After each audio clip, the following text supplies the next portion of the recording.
तो हमने फिर टीएमसी को माहिती दिया। माहिती से पूछा गुजरात से कौन से ट्रक नंबर से मिट्टी आई और गुजरात से कितने ट्रक यहाँ पे आया है। तो उन्होंने मुझे जवाब दिया है जो है 25 जनवरी 2021 को मुझे जवाब दिया है कि प्रस्तुत कामी गुजरात माती वापरले आले नस्लने माहिती आए, मिट्टी यूज नहीं हुई और कोई भी ट्रक नंबर नहीं है। ये सब मुझे माहिती आई। अगर अभी नहीं तो कभी नहीं।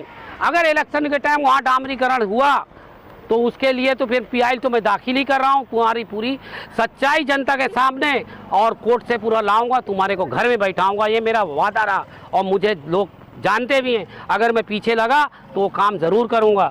देख रहे हैं 9 इंकलाब टीवी न्यूज़। हम इस वक्त मौजूद हैं MM वैली के कब्रिस्तान के पास में। उसी से लगकर है PWD रोड जो पहुंचता है चार नगर। और हमें आज यहाँ लेकर आए हैं मजलिस इत्तेहादुल मुस्लिमीन के जुझारू और मशहूर नेता जनाब जावेद सिद्दीकी। आपको ये बता दें कि एक नेता से ज़्यादा इनकी छवि है समाज सेवक की। ये अपने सामाजिक कार्यों के लिए पूरे वार्ड में जाने जाते हैं। शहर में भी काफ़ी इनकी चर्चा है। आज जिस मुद्दे पर वो यहाँ लाए हैं वो मुद्दे सोशल मीडिया पर उठ रहे हैं, कब्रिस्तान की मिट्टी की भरनी को लेकर और इस PWD रोड को लेकर। लेकिन इसके पहले ही वो काफ़ी सालों से इन चीज़ों के लिए लड़ रहे हैं और ये नाइंसाफ़ी होगी कि उनके उन कामों को याद ना रखा जाए। इलेक्शन को देखते हुए लोग ये मुद्दे उठा रहे हैं। कब्रिस्तान का मुद्दा आप जानते हैं कि सदा से एक धार्मिक मुद्दा भी हो गया एक तरह से, और एक तरह से मुमरा शहर का शायद पसंदीदा मुद्दा भी कहा जाए तो वो कब्रिस्तान ही होगा। लेकिन आपको बता दें कि इसके पहले भी जनाब जावेद सिद्दीकी ने इसके खिलाफ आवाज़ उठाई है, जो यहाँ पर भ्रष्टाचार का जो आरोप लगा है। और हम चाहेंगे इस चीज़ से मुतालिक जो विभाग है उसको चाहिए कि इनकी बातों की तरफ ध्यान दें। इनके पास तथ्य हैं, इनके पास सबूत है। वो बताना चाहते हैं कि कब के कॉन्ट्रैक्ट्स थे और किस तरह की इसमें कोताही बरती गई। तो इस ताल्लुक से हम बात करेंगे जनाब जावेद सिद्दीकी से। वो आपको इस मुतालिक रोशनी डालेंगे कि किन चीज़ों की यहाँ पर ज़रूरत है और किस किस्म का काम होना चाहिए था। एट लास्ट हम शहर की जनता से और ख़ासतौर से सत्ताधारी पक्ष से अपील करेंगे कि अगर कब्रिस्तान के मुद्दे पर या रोड के मुद्दे पर कोई कुछ आपसे कहना चाहता है तो इसका मतलब ये नहीं है कि वो सिर्फ सियासत कर रहा है। ये आप ही का नहीं बल्कि सारे शहर के लोगों का एक धार्मिक मामला है और इस पर आपको ठंडे दिमाग से सोचना होगा कि आखिर क्यों अपोजिशन इसी का मुद्दा क्यों उठाता है। हाँ, जावेद सिद्दीकी साहब ये बताएं कि अब चूंकि इलेक्शन डिक्लेयर हो चुका है, इलेक्शन होने वाला है और अब जो कौसा MM वैली कब्रिस्तान का जो मुद्दा काफ़ी गर्म है, कुछ लोगों ने फिर इस पर वीडियो वगैरह अपलोड की और सवाल उठाए, लेकिन आप एक साल से इसकी लड़ाई लड़ रहे हैं। ये बताएं कब्रिस्तान के मसले पर क्या मामला चल रहे हैं, क्या ये अंधेर मचा हुआ है और कुछ ना कुछ इशू सामने आते रहते हैं। अस्सलाम वालेकुम व रहमतुल्लाहि व बरकातहू। मेरे अजीज़ दोस्तों, मेरे भाइयों, मैं इलेक्शन के वाबस्ता से बात नहीं करूँगा। हमारे समाज के लिए कब्रिस्तान की ज़रूरत थी। जिस वक्त ये कब्रिस्तान हमारे कौसा की बंद हो गई थी उस वक्त काफ़ी मीडिया के आधार से ऐसे अफवाहें उड़े थी कि यहाँ पे 2-4 मर्डर हो जाएंगे। तो हमने जो है उस वक्त ये सब देखते हुए मुख्यमंत्री जी को 13 तारीख को हमने जो है 13 जनवरी 2018 को कब्रिस्तान के लिए हमने एक अर्जी किया था। मुख्यमंत्री ने ये कब्रिस्तान के बारे प्रशासन के पास भेजा। तो ये वहाँ से जब लेटर आया कब्रिस्तान चालू हुआ। चालू होने के बाद हमें बहुत खुशी हुई कि चलो हमारे शहर के लिए तो कब्रिस्तान तो मिला और भी राजनेता लोग आए। लेकिन मैं आपको ये बताना चाहता हूँ जो ये चल रहा है मुमरा के अंदर अभी कब्रिस्तान के बारे में, तो असलियत क्या है मैं वो बता रहा हूँ। मैं सिर्फ जो कब्रिस्तान में TMC के अधिकारियों ने जो यहाँ के सत्ताधारी से मिलके यहाँ पे जितने भी काम किए हों, चाहे गार्डन हो, चाहे बगीचा हो, चाहे स्कूल हो, चाहे कोविड सेंटर हो, चाहे ये हो, इसके बारे में मैं सबूतों के आधार में न्यूज़ के माध्यम से बताना चाहता हूँ। तो जब यहाँ का एक राजनेता और मुमरा के कुछ बड़े बड़े लोग जब इस कब्रिस्तान में भरनी हो रही थी तो उन्होंने एक राजनेता ने न्यूज़ के माध्यम से कहा था कि 5 एकड़ की कब्रिस्तान मिल गई है और मैं बहुत जल्द जनता को जो है ये तोहफा देने वाला हूं। तो हमको भी बहुत खुशी हुई है और गुजरात की मिट्टी जो है हमने मंगाई है और भरनी चालू है। वो गुजरात की मिट्टी इसलिए लाई गई है कि वो जो मैयत है वो उसको जल्दी से मिट्टी हो जाए, इसलिए हम गुजरात से मिट्टी लाए। हमको भी बहुत खुशी हुआ, बहुत अच्छी बात है। लेकिन जब देखा बारिश आई तो पानी में यहाँ के जो कब्र खोदने वाले थे वो कब्र बराबर खोद नहीं पाते, पत्थर निकली। और बारिश में जो दफन किए हमारे जो मैयतें थे वो ऊपर निकल दिख रहे थे। पूरा वीडियो सोशल मीडिया में भी चल रहा था, बड़े बड़े चैनल में चल रहा। तब हमें अफसोस हुआ, अरे हमने ये क्या कहा कि यार बहुत अच्छा है। तो हमने फिर टीएमसी को माहिती दिया, माहिती से पूछा गुजरात से कौन से ट्रक नंबर से मिट्टी आई और गुजरात से कितने ट्रक यहाँ पे आया है।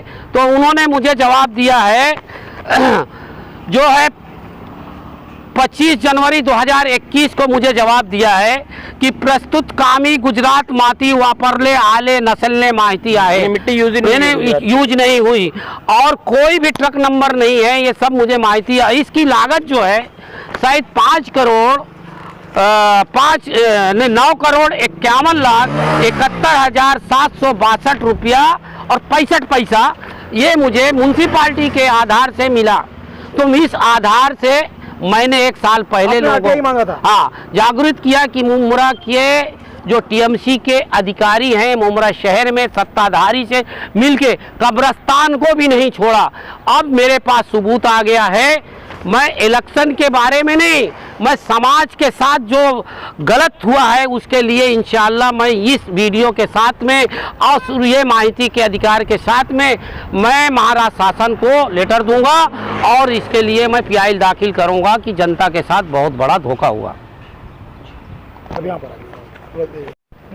आपने एक और मुद्दा उठाया था इस रोड का जो अमीनाबाग से कनेक्ट होकर यहाँ तक आता है, और ये यहाँ पर एक नाला भी था, उसकी भी रिपेयरिंग को लेकर आपने वहाँ पे पड़ी हुई गंदगी और कचरे को लेकर भी आपने आवाज़ उठाई थी, और नाले का काम किस तरह से हो रहा है वो भी आपने उजागर किया था। तो कहा जाता है कि इस काम में भी कुछ मसाइल पैदा हो गए हैं, तो क्या मसले हैं और कैसी बातें उठ रही हैं, क्या बताएंगे इस बारे में? अस्सलाम वालेकुम रहमतुल्लाहि बरकातहू।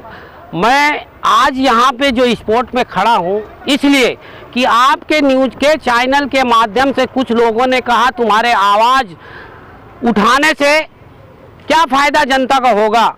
तो बच्चा जब तक रोता नहीं माँ दूध पिलाती नहीं। अगर आवाज़ नहीं उठाएंगे तो ये बड़ा बड़ा जो भ्रष्टाचार है कैसे खुलेगा। तो वो मैं न्यूज़ माध्यम से आपको उस न्यूज़ वाले को बोलता हूँ बेबुनियाद सवाल नहीं करना चाहिए। तो इसलिए मैं दोबारा यहाँ पर आया हूँ। ये जो रोड जो है अमीनाबाद को गया है, ये इसके बारे में मैंने 1 साल 1.5 साल से मैंने पीछे लगा था। जो मेरे पास ये पत्र है जी, बोलिए। 21 तारीख को मैंने थाने महानगर पालिका के जिम्मेदार को मैंने आयुक्त को पत्र दिया था कि ये कब्रिस्तान से लेके अमीनाबाद तक का जो रोड है डीपी रोड है ये किसका है। तो यहाँ से उन्होंने बोला नहीं ये जो है थाने महानगर पालिका में जो पीडब्ल्यूडी का काम है। तो वहाँ से मैंने माहिती लिया तो ये जगह 1 साल के लिए 1 साल के अंदर ये काम होना चाहिए था। अभी आज कितना ये 20/9/2000 को वर्क ऑर्डर निकला था अमीनाबाद का ये डीपी रोड बनाने के लिए। हाँ, ये एक साल नहीं 1.5 साल के ऊपर हो गया। ये नहीं, ये कॉन्ट्रैक्ट खत्म हो चुका है, लेकिन आज तक आप देख सकते हैं ये रोड अभी तक नहीं बनी है। अमीनाबाद की जो रोड देखो वहाँ पे आज 15 साल से ये सत्ताधारी के लोग जीत के आ रहे थे, लेकिन वो रोड आज वैसी पड़ी है। आज उस नाले के ऊपर से गंदगी से लोग जो है आ रहे जा रहे। क्या वो राजनेता को दिखता नहीं है? क्या वो रोड जब डामरीकरण होगा, जब इलेक्शन होगा लोगों को खुश करने के लिए, तो वो टीएमसी अधिकारी ऐसा ही लोगों का साथ धोखा कर रहे हैं। देखिए ये जो है वर्क ऑर्डर ख़त्म भी हो गया है और इसका कीमत कितनी है।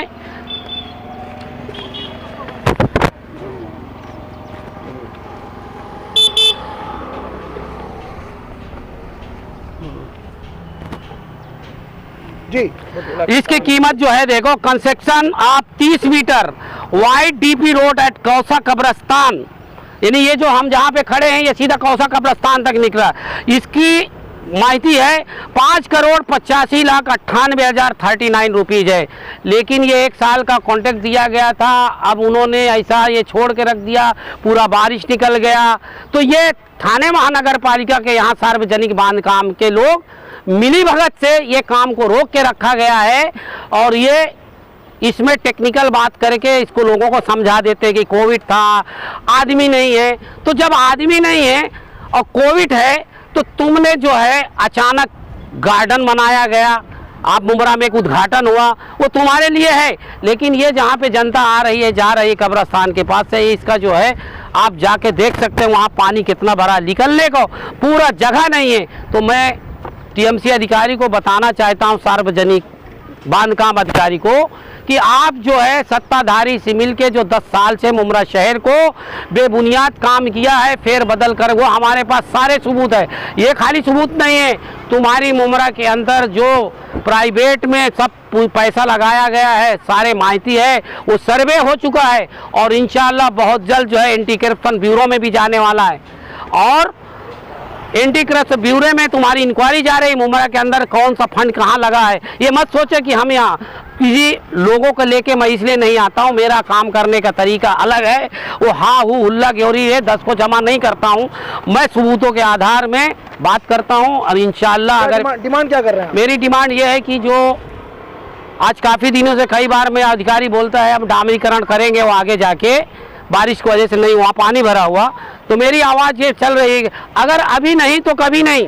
अगर इलेक्शन के टाइम वहाँ डामरीकरण हुआ तो उसके लिए तो फिर पीआई तो मैं दाखिल ही कर रहा हूँ, तुम्हारी पूरी सच्चाई जनता के सामने, और कोर्ट से पूरा लाऊंगा, तुम्हारे को घर में बैठाऊंगा, ये मेरा वादा रहा। और मुझे लोग जानते भी हैं, अगर मैं पीछे लगा तो वो काम ज़रूर करूंगा। तो इसलिए मैं आपसे हाथ जोड़कर विनती करता हूं कि ये जो अमीनाबाद का रोड पड़ा है, जो खस्ता हाल है, जहां पे पानी है, हमारी औरतें, हमारे नमाजियां वहां से जो निकल नहीं पा रहे हैं, उसको फ़ौरन से फ़ौरन डामरीकरण करो और इस कॉन्ट्रैक्टर का कॉन्ट्रैक्ट रिजेक्ट करो, दोबारा इसको कॉन्ट्रैक्ट नहीं मिलना चाहिए।